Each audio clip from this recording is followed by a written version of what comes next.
Hey, my name is Jim. I run this YouTube channel called CGC Sports Illustrated. I'm also on every social media platform with the same username as here, CGC Sports Illustrated. And I've gotten a number of comments and requests recently for me to do a video talking about how I store my magazines, both raw and graded. So that's what we're going to do here today. Number one, it starts with these bags and boards.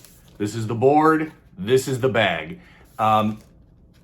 I'm shocked at the number of people that don't store their magazines in this. It may seem kind of rudimentary, but like I said, I see a ton of people that don't use bags and boards to store their magazines. If you come from comic books, you know exactly what I'm talking about because every comic book is kept in one of these.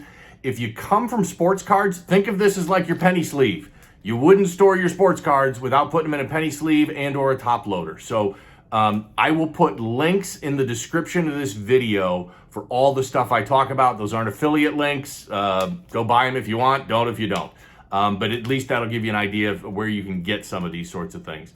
So bags and boards, every single magazine, one magazine per bag and board. You can get like 100 of these for like 30 or 40 bucks. They're not that expensive. That's step number one. If you're storing them, if you're looking really long term, like 10, 20 years and storage of raw magazines, you may want to look for Mylar bags and boards. Now those are going to be significantly more expensive, more like 50 cents to $1 each, as opposed to 25 cents a piece or even less. But there is some discussion and research out there that those Mylar bags for long-term 10, 20-year storage is probably a better bet for that. So I'm going to go through how I store my raw magazines and show you guys that. I'm going to show you how I store my graded magazines and then also how I display my graded magazines too. So let's go take a look. So first up, I always think it's a good idea to show you some examples of what not to do. So this is a pretty common magazine storage box. You can see these all over the place. You can see I've got some magazines here. They're all bagged and boarded. You don't want to store them like this. You want to store your magazines horizontally, not vertically like this. And the problem with storing them vertically is that over time, gravity pulls down on that magazine. This is how you get spine roll. Now, spine roll can be fixed in pressing, but it can be a really big pain in the butt, and it doesn't always come out great. But you want to avoid spine roll, so you should not be storing your magazines vertically like this. You should be storing them horizontally. Let's go take a look at what horizontal storage looks like. So this is how I store my raw magazines. You can see I've got a boatload of them here. Some of them aren't on the shelves, but I've got this shelving unit. And then I stack them up. And again, this is horizontally. This is much better. This is what you want as opposed to vertical storage. Again, you can see all my magazines are in bags and boards. This is not ideal. So for example, you can see that's a pretty big stack, a couple big stacks of magazines there. Probably not the best way to store them. And let's talk about why, because when you look all the way down here, that magazine way down there has probably 20, 30, maybe 40 pounds of magazines and pressure pushing on it. So I got to get a couple more shelves in here to kind of distribute that. This is much more what you want to look at and look for. You want to stack them maybe 20, 30 high at most. So that's ideal because eventually if you stack, tons and tons of magazines, the ones at the bottom, it's going to get stress put on them. And what you're really going to have issue is probably with the staples, and you can run into a bunch of other issues. So you want to store them like this, horizontally. You want to keep them in stacks of maybe 20, 30 at most.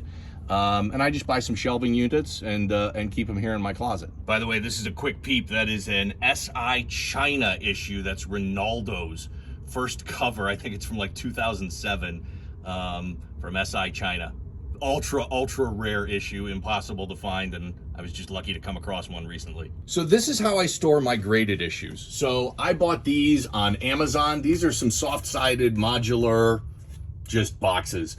They're really cheap, but they're a good size, and I'll tell you why they're a good size. I like them because they're a little bit shorter than the magazine slab itself, and it allows me to kind of go through here and look at them and see which ones they are, and it's easier for me to kind of yank them and pull them out and then put them back in. So this is how I store my slabbed magazines, and I've got more, a lot more than just this, but this is some of them.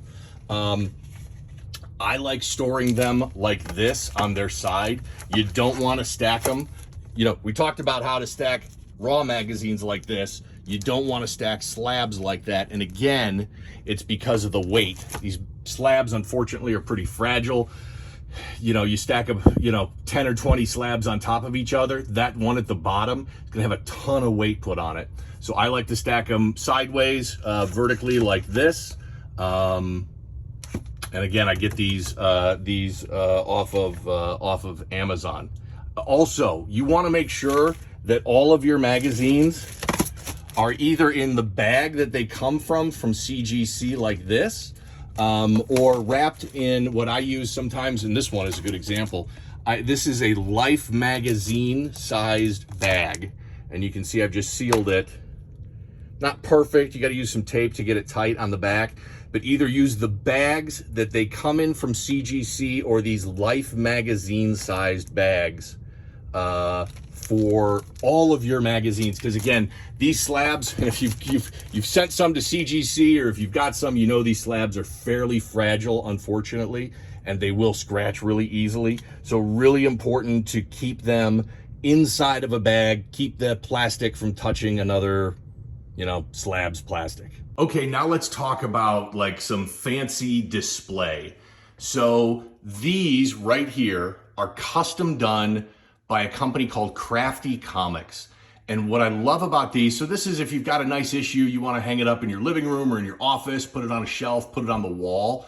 What's great about these here is they're fully UV protected. If you have any of these displayed anywhere and any sort of sunlight comes on them, you're putting yourself in a lot of danger, because these covers will absolutely fade.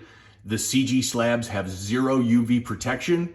These display pieces from Crafty Comics are fabulous. They're not cheap, but they're well worth it for, if you've got, 3 or 4 or 5 or something like that you want to display around the house.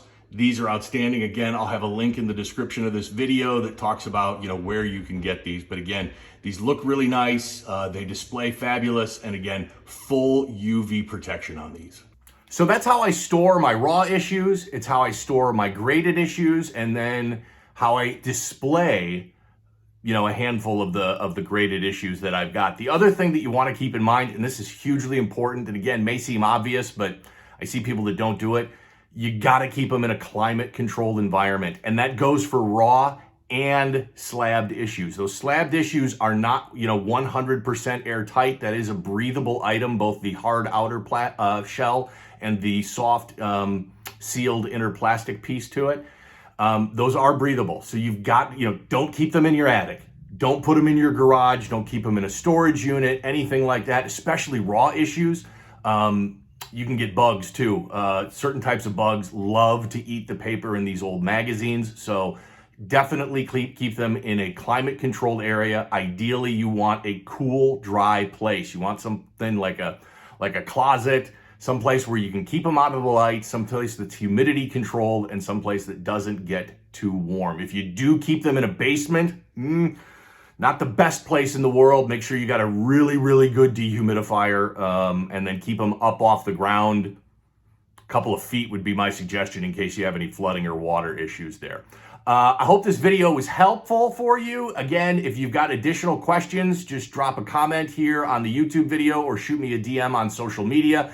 Like I said, this came from suggestions that I got from a number of different people. So if you got ideas, informational things you want me to do videos about, how to, that sort of stuff, again, drop a comment or shoot me a DM on social media, and appreciate you watching.